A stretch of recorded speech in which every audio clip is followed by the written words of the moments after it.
শান্তি নেই কোনো সুখ, নেই কোনো বল শক্তি আমার, নেই শান্তি নেই কোনো সুখ, নেই কোনো বল শক্তি আমার।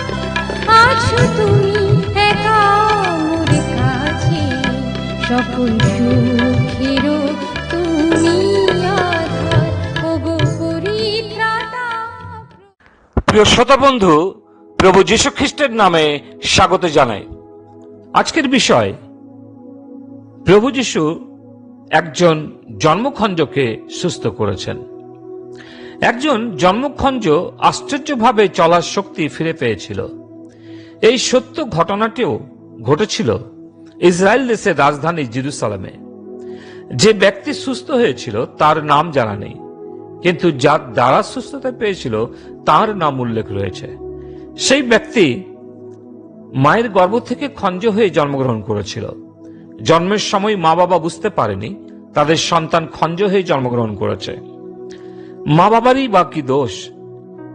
কিন্তু সন্তান যেমন বড় হলো, মা বাবা বুঝতে পেরেছিল তাদের সন্তান হচ্ছে খঞ্জ। দারিদ্রতা তাদের অতি দুর্বল করেছিল এবং মা বাবা একটি কাজ বেছে নিয়েছিল যে তাদের সন্তান ভিক্ষা করবে ও তাদের সংসার স্বচ্ছভাবে চলবে। খঞ্জ সমস্ত কাজ করতে পারে, কিন্তু শুধু হাঁটতে পারে না। ধর্মধামের সুন্দর নামক দ্বারে নিকটে তাকে বসিয়ে দেওয়া হতো, কিন্তু ধর্মধামে প্রবেশ করার তার অধিকার ছিল না।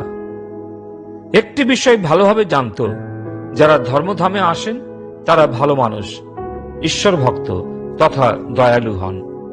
তাই তো অন্য কোনো জায়গাতে না গিয়ে ধর্মধাম বেছে নিয়েছিল ভালো রোজগার করবার জন্য। প্রিয় বন্ধু, আজও কিন্তু আমরা বিভিন্ন ধর্মধামের সামনে ভিক্ষুকদের দেখতে পাই, যারা কিছু পাওয়ার আশায় ভিক্ষা করে। কেউ কেউ ভিক্ষা দেন, আবার কেউ কেউ মুখ ঘুরিয়ে চলে যান। কিন্তু একবার তাদের করুণ অবস্থা চিন্তা করুন। জন্মখঞ্জের সত্য ঘটনাটি পবিত্র বাইবেলে পাওয়া যায় নতুন নিয়মে প্রেরিত 3 অধ্যায় প্রথম 16 পদে।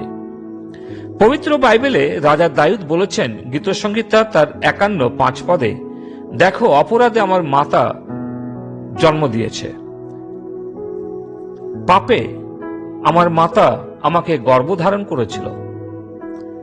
জন্মের সাথে সাথে আমাদের পাপ কাজগুলো প্রকাশ পায় না, কিন্তু যেমন শারীরিক বৃদ্ধি ঘটে, পাপ কাজগুলিও প্রকাশ হতে থাকে এবং মানুষ ধর্মধামমুখী হয়ে থাকেন।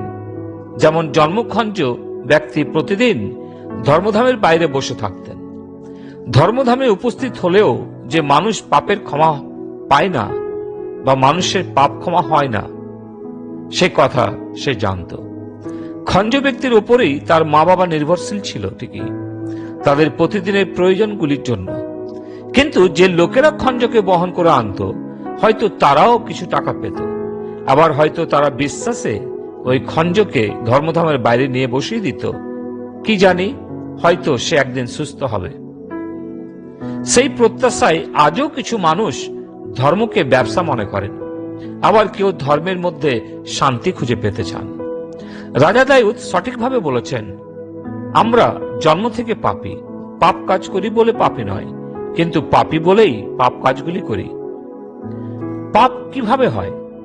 বাইবেল বলছে প্রত্যেক ব্যক্তি নিজ কামনা দ্বারা আকর্ষিত ও প্ররোচিত হইয়া প্রলোভিত হয়, পরে কামনা সগর্ব হইয়া পাপ প্রসব করে এবং পাপ পরিপক্ক হইয়া মৃত্যুকে জন্ম দেয়। কেননা পাপের বেতন মৃত্যু, তা বাইবেল স্পষ্ট বলে। কিন্তু পাপ থেকে মুক্তি না পেলে পাপী মানুষ অনন্তকালের জন্য নরকে চলে যাবে। তাই তো রাজা দাউদ ঈশ্বরের নিকটে প্রার্থনা করেছিলেন, ঈশ্বর, আমার মধ্যে বিশুদ্ধ অন্তঃকরণ সৃষ্টি করো, আমার অপরাধ সকল ক্ষমা করো। ঈশ্বর দাউদের পাপ ক্ষমা করলেন এবং ঈশ্বর ঘোষণা দিয়েছিলেন, দাউদ আমার মনের মতো লোক। প্রিয়, জন্মখঞ্জ ব্যক্তি টাকার আশা করছিল, যেটা সাময়িক, কিন্তু প্রভু যিশুর শিষ্যরা পিতর ও যোহন খঞ্জ ব্যক্তিকে বলেছিল, স্বর্ণ কি রৌপ্য আমাদের নেই, কিন্তু যা আছে তাই দিচ্ছি। এই বলে তারা বলেছিল, নাসরিত যীশু খ্রিস্টের নামে আদেশ করছি, হাঁটিয়া বেড়াও। পরে পিতর হাত ধরে তাকে তুললেন এবং তৎক্ষণাৎ খঞ্জের পা সুস্থ হলো। লেখা আছে, লম্ফ দিতে দিতে ঈশ্বরের প্রশংসা করতে করতে ধর্মধামে প্রবেশ করলো।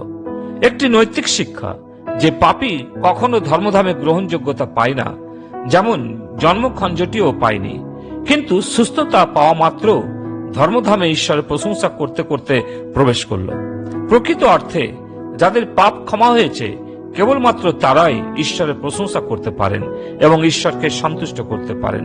পরে ঈশ্বরের লোকেদের সাথে সহভাগী হয়, আর ভিক্ষা নয় কিন্তু স্বাবলম্ব হয়ে জীবন কাটাবে। অন্য কেউ তাকে চালাবে না, স্বয়ং ঈশ্বর তাকে চলার শক্তি দেবেন। লোকেরা খঞ্জ ব্যক্তিকে চিনতে পারল এবং তারা আশ্চর্য বোধ করেছিল খঞ্জের নূতন জীবন ও নূতন উদ্যম দেখে। প্রিয় শ্রোতা বন্ধু, আপনার পাপ কি ক্ষমা হয়েছে?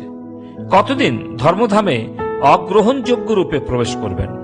আপনার জীবনের অশান্তি নিরানন্দ প্রমাণ দিচ্ছে আপনি ঈশ্বরের নিকটে গ্রহণযোগ্যতা পাননি, কারণ আপনার পাপ ক্ষমা হয়নি। অতএব যিনি পাপের ক্ষমা দেন সেই প্রভু যিশুর নিকটে আসুন। তিনি আপনাকে পাপের ক্ষমা করবেন ও আপনি জীবনের শান্তি, আনন্দ ও ঈশ্বরকে লাভ করবেন। জন্মখঞ্জের মতোই আপনিও ঈশ্বরের প্রশংসা করতে পারবেন, তার জন্য সাক্ষ্য বহন করতে পারবেন যে ঈশ্বর আপনার জীবনে কি করেছেন।